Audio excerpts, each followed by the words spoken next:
Welcome to the Step-by-Step Millionaire, where our job is to make you money. And as a follow-up to our last video on hyperinflation, it seems a little, mean of us to tell you that the horrible big monster is coming, which it is. And we've already seen, I've talked to people I know who have companies who are ordering in from China and other countries, and some of their products already doubled or tripled in price.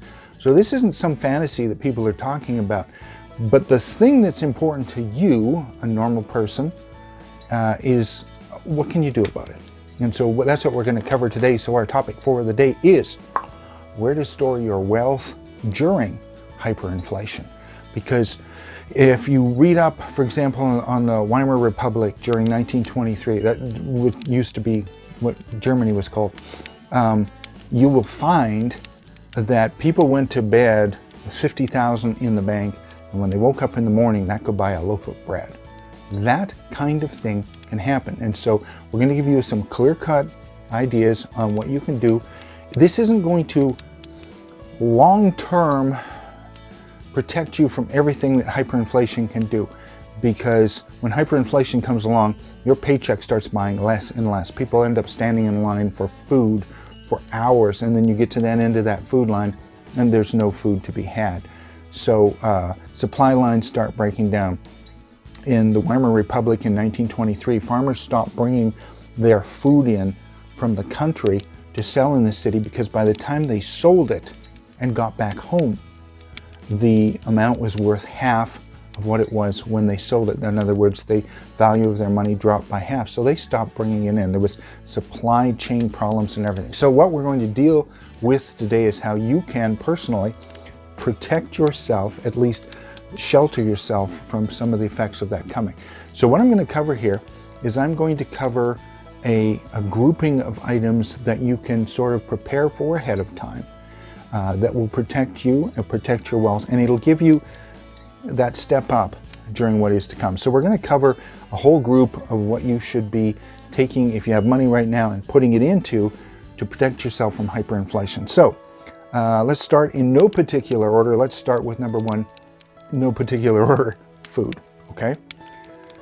A lot of people don't have any food set aside. I mean, no canned goods, no dried pasta, no flour, no whatever. I would personally advise, because we do this, is put aside stuff. Now, if you're a Mormon, the Mormons are smart, okay?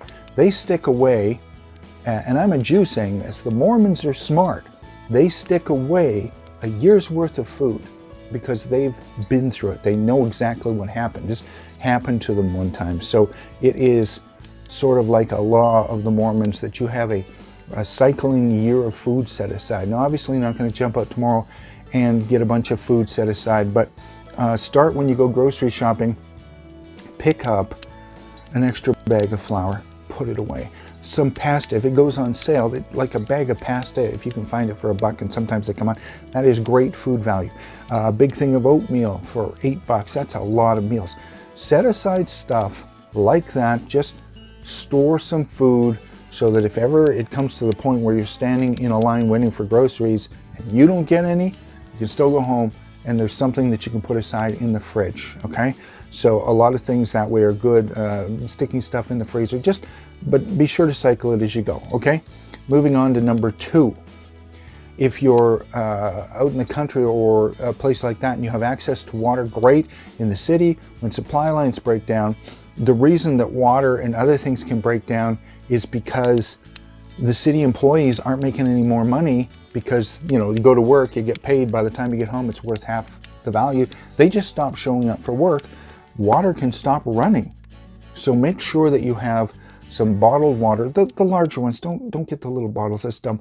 Get like some big 5 gallons, set aside 8, 9, 10 of them just in your basement. Have them there. It seems stupid till you need them, okay? Next one, moving on to energy.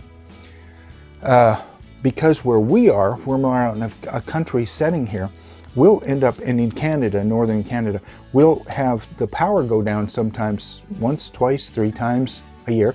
In fact, we had our furnace kick out on us at -51. And because we have a fireplace wood stove in our house, we're able to bring in wood, put it in, have it work, and that saved our butts. And it saved our butts a couple of times. When power goes down, people would just come over and spend time at our place because they're warm. Okay, next thing you want to look at is security. Now, security can be many things to many people. If you're in a large city or a small town, it's going to be different security. A lot of people, as soon as you say security, they think, okay, yes, if you're in a certain setting, that would be appropriate, a couple of packs of bullets to go with it. But security can also be locks on doors. Some people put special bars on buildings, and certain people already have this in place. But it's something you want to look at and say to yourself, if somebody broke into my house, do I have a way of protecting my family? Because when hyperinflation goes, crimes go up with it. Think about how you can protect your family from that kind of thing. Okay, now let's move on to actually how you can maintain your financial wealth during this time period. The next one we want to deal with, silver. Actually, the topic will be barter. And this is where silver comes in. Now, I'd like to point out something. During times of hyperinflation, and I'm not guaranteeing it will happen this time, but governments historically have always confiscated everybody's gold. They might also do silver, I doubt it, but gold. Now, I will talk about that on the next one, but start with silver. Don't buy online. If you're anywhere near a city, simply go to your local coin dealer and ask them for junk silver. Now, junk silver is any coin whose silver value is greater than its numismatic value. So like dimes, quarters, 50-cent pieces. And you purchase those in, quantity. And by doing this, people will always barter for silver. And you will hear people, and they did this in the 20s, they did this every time that there's a problem like this. People, nobody uses gold or silver anymore, it's antiquated, blah, blah, blah, until something goes wrong. And then everybody uses gold and silver. So what you want to do with your silver is that's for barter. If you want to go down to the store or whatever, while paper money has no value, the silver will maintain, and it's proven historically it will work. Moving on to the next one, wealth preserve. Wealth preservation is where the wealth that you presently have will maintain its value during the period of hyperinflation, and paper money won't, but hard products do. In this case, wealth preserve gold. Now, don't get bars, don't even get little teeny 1-ounce bars. Go for actual gold coins that have numismatic backing. So in other words, a gold coin that was actually a unit of money at one time. And the reason you want to do that is because the governments, when they call in gold, they call in gold, silver, and stuff like that, but they didn't call in gold coins that were actually numismatic coins, because those are in collections, make a lot of angry people when their collections disappeared and got melted down of valuable coins. So that's what you want to check for, is a gold coin that used to be used as money, and purchase those again at your local coin dealer. You can haggle with them. Don't buy it online, buy it from the coin dealer. Don't buy ETFs and stuff at the stock market. There's no backing to those whatsoever. It's just paper. Forget that. You actually want hard currency, metal, stored somewhere, okay? Again, under security, I should back up and add this.